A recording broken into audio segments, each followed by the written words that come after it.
తన బుల్లితెర అభిమానులకు గుడ్ న్యూస్‌ని షేర్ చేసిన మానస్ నాగులుపల్లి. వివరాల్లోకి వెళ్తే మానస్ నాగులుపల్లి చైల్డ్ ఆర్టిస్ట్‌గా మూవీల్లోకి ఎంట్రీ ఇచ్చి చైల్డ్ ఆర్టిస్ట్‌గా 'అర్జున్' అనే మూవీతో తనకంటూ ప్రత్యేకమైన గుర్తింపును సంపాదించుకున్నారు.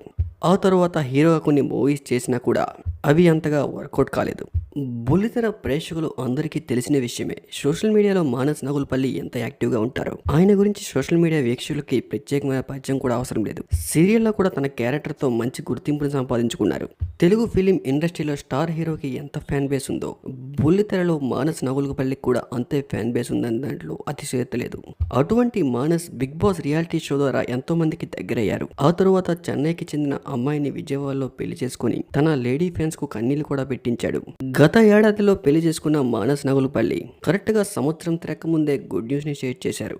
మానస్ నాగులుపల్లి వాళ్ళ అమ్మగారు పద్మ గారు బిగ్ బాస్ ద్వారా అందరికీ పరిచయమే. అప్పట్లో బిగ్ బాస్ షోలోకి ఒక్కసారి ఎంట్రీ ఇచ్చిన మానస్ నాగులుపల్లి మదర్ ఒక్క వీడియోతో తెగ ఫేమస్ అయిపోయారు. అయితే రీసెంట్ గా ఆమె ఒక వీడియోని షేర్ చేస్తూ ఎక్కడ మానస్ నాగులుపల్లికి మ్యారేజ్ అయిందో అదే ఆ హాల్లో బేబీ ఫంక్షన్ కూడా చేస్తున్నామంటూ ఒక వీడియోని షేర్ చేశారు. ఆ తరువాత కొద్దిసేపటికే ఆ వీడియోని డిలీట్ చేసేశారు. అప్పటికే మానస్ నాగులుపల్లి ఫ్యాన్స్ అందరికీ ఆ వీడియో బాగానే చేరువైపోయింది. దీంతో మానస్ నాగులుపల్లి చెప్పకనే చెప్పినట్లు అందరికీ మానస్ నాగులుపల్లి త్వరలో తండ్రి కాబోతున్నారనే విషయం తెలిసిపోయింది.